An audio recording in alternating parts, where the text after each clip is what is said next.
임교희의 행복한 동행 챕터 4 여백 영성. 언덕 위에 줄지어 선 나무들이 아름다운 건 나무 뒤에서 말없이 나무들을 받아 안고 있는 여백 때문이다. 나뭇가지들이 살아온 길과 세세한 잔가지 하나하나의 흔들림까지 다 보여주는 넉넉한 허공 때문이다.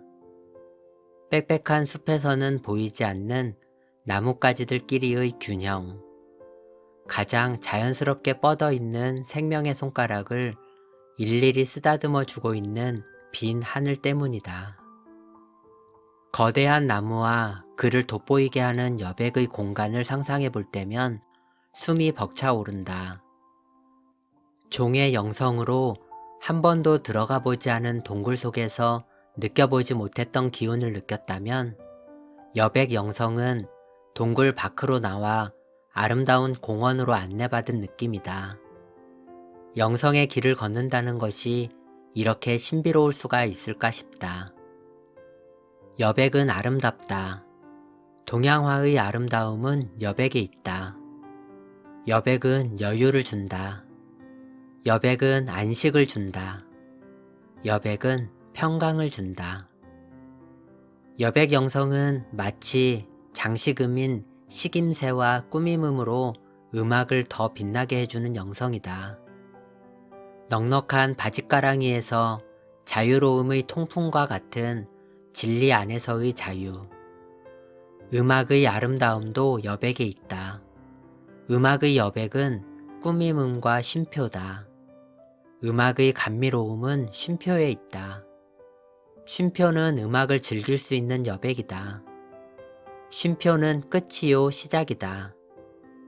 여백은 아름다운 소리를 만들어낸다. 가슴 아픈 소리를 내는 피리는 속이 비어있다. 피리의 애절한 소리는 텅 빈 여백에서 나온다. 비움이 있기에 소리가 있고 비움이 있기에 아름다운 음악이 있다. 그러나 이 여백을 사단은 이용한다. 이만하면 됐어. 쉼표에 머물러라. 너는 가만히 있다가 꾸밈음만 치고 나가면 돼. 정말 그럴까? 전체의 음을 타지 못하면 꾸밈음이 아름다울까? 진정함을 끌어내어 주지 못한 음이 쉼에 호흡을 할 수 있을까? 여백 영성은 내가 할 일과 하나님이 하실 일을 구분하고 분별하는 것이다. 여백 영성이란 하나님을 하나님 되게 하는 것이다. 하나님을 하나님 되게 하는 사람은 하나님이 책임지신다. 이 시대의 교회들은 맘모니즘, 부, 돈, 명예를 진리처럼 따른다. 그것은 하나님을 하나님 되게 하는 것이 아니다. 여백 영성은 사람이나 부, 명예에 집착하지 않고 하나님을 하나님 되게 만들어드리는 것이다. 완벽주의자와 절대주의는 여백 영성과 반대되는 것이다. 여백 영성은 나는 완전할 수 없다는 것과 은혜 안에서의 나는 만들어져 가고 채워져 가고 회복되어 간다는 것을 알려준다. 둘째, 여백 영성은 비움이다. 예수님의 영성은 여백의 영성이요 비움의 영성이다. 예수님은 자신을 비우시고 종의 형체를 입으셨다. 예수님은 자신을 비우신 후에 그 빈자리를 은혜와 진리로 가득 채우셨다. 비움은 텅 빈 충만이다. 비움이 텅 빈 충만이 되는 것은 비움 속에 숨겨진 충만이 담겨 있기 때문이다. 가득 찬 그릇보다 귀한 것은 깨끗하게 비운 그릇이다. 이미 가득 찬 그릇에는 아무것도 채울 수가 없듯이 이미 가득 찬 그릇은 변화의 가능성도 성장의 가능성도 없다. 그런 까닭에 가득 찬 그릇보다 텅 빈 그릇이 아름답다. 하나님이신 예수님과 인간인 우리와의 비움은 다르다. 예수님은 하늘 보좌, 하나님의 자리를 비우고 내려오셨지만 죄인인 우리는 그릇에 담겨진 죄를 비워야 한다. 육체의 죄인 탐욕, 혼, 즉 생각의 죄인 가치관, 영적인 죄인 교만을 비워야 한다. 노자는 항아리를 쓸모있게 하는 것은 도공이 빚는 흙이 아니라 항아리 안의 빈 공간이다 라고 말했다. 하나님 앞에 쓸모있는 그릇이 되기 위해 우리는 자신을 비워야 한다. 흙덩이와 같은 탐욕과 이기심을 비워야 한다. 썩어 냄새나는 정욕을, 미움과 질투와 시기를 비워야 한다. 헛된 욕망과 집착을 버려야 한다. 그때 우리는 쓸모있는 그릇이 된다.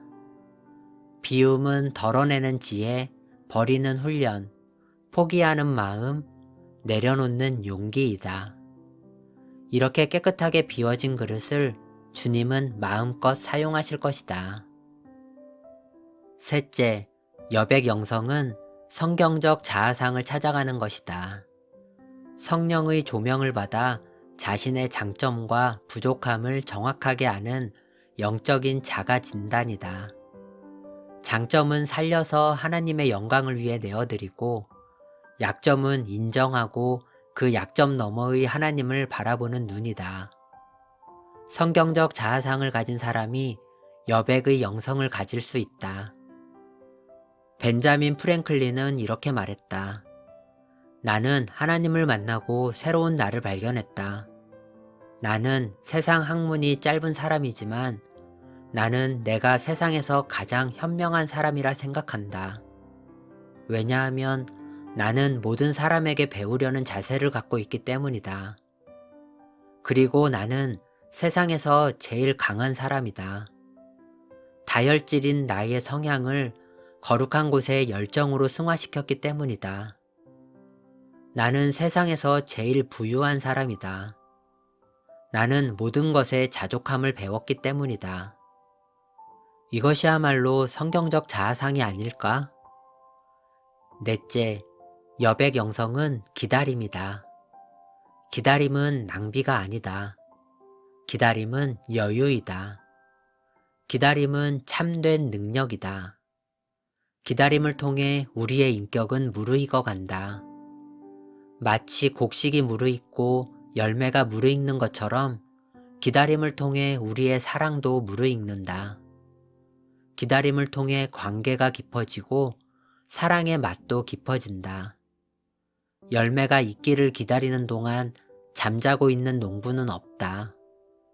약을 치고 가지도 치고 잡초도 뽑아주며 부지런히 살핀다. 중요한 것은 열매를 바라보며 땀을 닦는다. 다섯 번째, 여백 영성은 참된 사랑에서 나온다. 부활 후 배신한 제자들을 일일이 찾아가시는 예수님의 여백 영성. 깊은 친밀함은 여백에서 나온다. 늘 함께 있다고 친밀한 것이 아니다. 잘못된 가까움이 친밀함의 적이 될 수도 있다. 참된 친밀함이란 여백 속에 감추어져 있다. 믿어주는 것, 있는 그 모습 그대로 사랑하는 것이다. 하나님의 역사는 여백을 통해 새롭게 태어났다. 그 여백이 십자가이다. 예수님의 십자가는 인류 역사의 여백이다. 하나님 아버지와 단절되는 아픔의 현장이 십자가였다. 그러나 십자가의 여백이 새 역사를 창조했다. 십자가는 하나님과 인간, 인간과 인간을 연결시킨 다리였다. 십자가는 여백의 장소요, 연결의 장소였다. 그래서 나는 십자가를 사랑하고 십자가를 자랑한다. 그러나 복음은 여기에 머무르지 않는다. 십자가를 통해 내가 어떻게 살아야 창조의 회복, 다시 오실 신랑 예수님을 맞이할 순결한 신부가 될 것인가? 재림의 여백을 갖고 오늘을 사는 영성의 길을 가기로 다짐해 본다. 내가 알고 실천했던 여백은 그냥 쉬든지 침묵하든지 참든지 하는 그런 단순한 것들이었다. 그렇지만 그런 단순한 것들이 참 어려웠다. 쉬면 낭비하는 것 같고, 침묵하면 아쉽고, 참으면 답답하고, 내가 지금까지 살아온 날들을 되돌아보면 부족해서 빈 여백을 아쉬움이나 미련보다는 그 너머의 하나님을 바라보고 살아온 것 같다. 이제 나의 새로운 도전은 넘치는 여백에 도전해보고 싶다. 넘치는 것을 여백이라고 부르지는 않지만 이것은 진리의 역설이다. 현명한 사람들의 빈 여백이 있고 나같이 부족한 사람들의 넘치는 여백이 있다. 생각해보니 사람들은 넘치는 여백을 열정이라고만 부른다. 지금까지는 여백보다는 열정이 나에게 더 맞는 단어 같았다. 그러나 열정이 열정으로만 끝나지 않을 수 있는 것은 성경적 세계관을 갖고 있기 때문이다. 성경적 세계관은 창조적 세계관이다. 창조적 세계관은 충만의 여백이다. 흘려보내는 여백, 여백 영성으로 진정한 자유함을 누립시다. 챕터 5 친밀 영성 누가 우리를 그리스도의 사랑에서 끊으리요. 환난이나 공고나 박해나 기근이나 적신이나 위험이나 칼이랴. 기록된 바 우리가 종일 주를 위하여 죽임을 당하게 되며 도살당할 양같이 여김을 받았나이다 함과 같으니라. 그러나 이 모든 일에 우리를 사랑하시는 이로 말미암아 우리가 넉넉히 이기느니라. 로마서 8장 35절에서 37절. 두려움의 반대는 무엇일까? 두려움을 이겨내고 찾아오는 평안. 평안이 바로 두려움의 반대이다. 두려움의 반대가 평안이라면 겉으로 씩씩하고 용기가 있어 보인다 해도 그 사람에게는 두려움이 전혀 없을까? 아무리 내가 용기가 있고 능력이 있어 보일지라도 두려움이 있을 수 있다. 수위는 조금씩 다를 수 있지만 그 두려움이 나에게 오래 지속되지 못하도록 극복해야 한다. 원초적 두려움의 근원지는 죄의 근거를 둔다.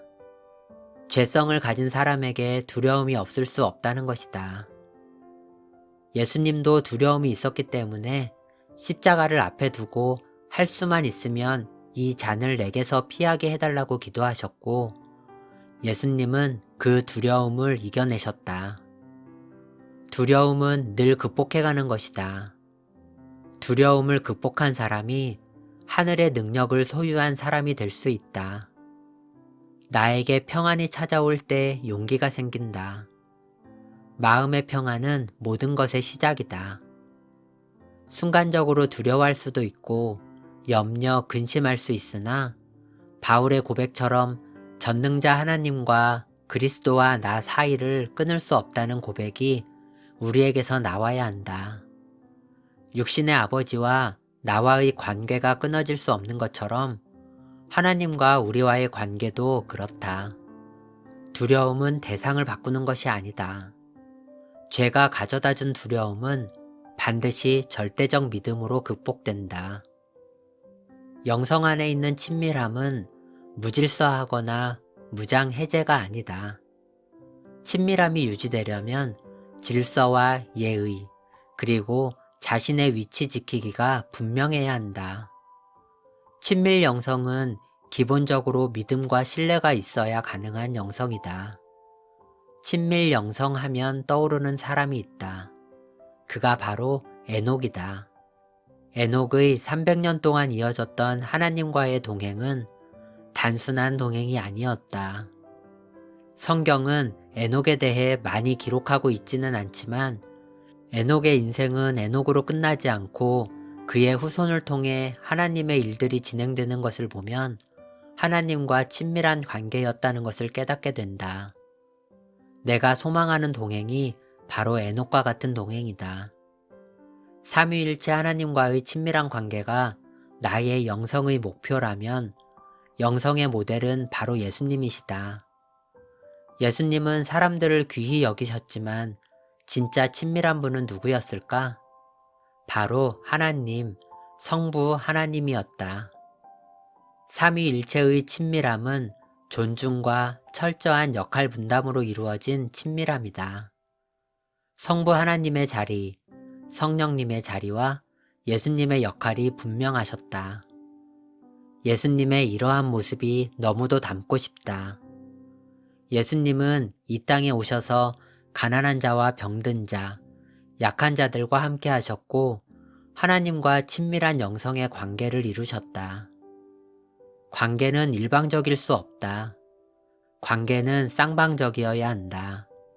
그럴 때 관계가 형성될 수 있다. 내가 어떤 사람과 친밀한 관계, 가까운 관계를 형성하는 데는 쌍방의 관계가 이루어질 때 가능하다.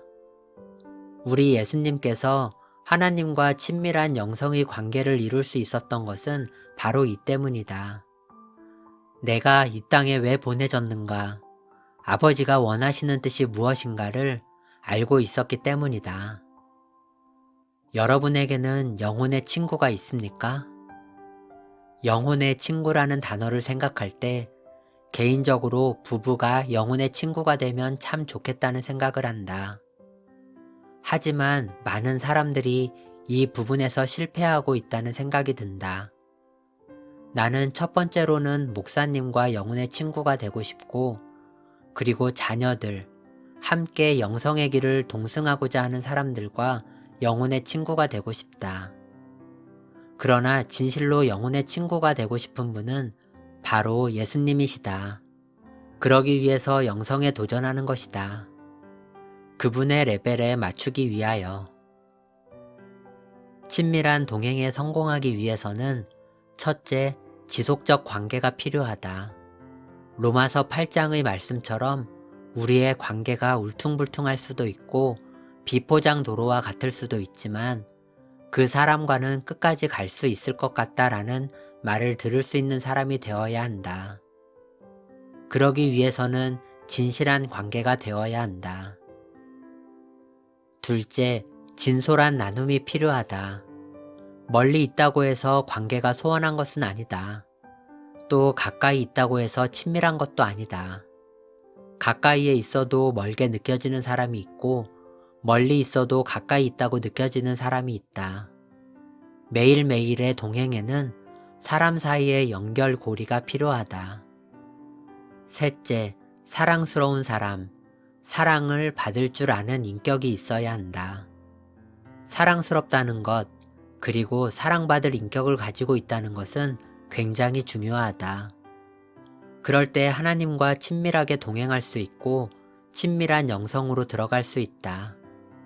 하나님은 우리의 머리털 하나까지 세신 바 되시기 때문에 하나님 앞에 선한 것을 쌓아가는 일은 매우 중요하다.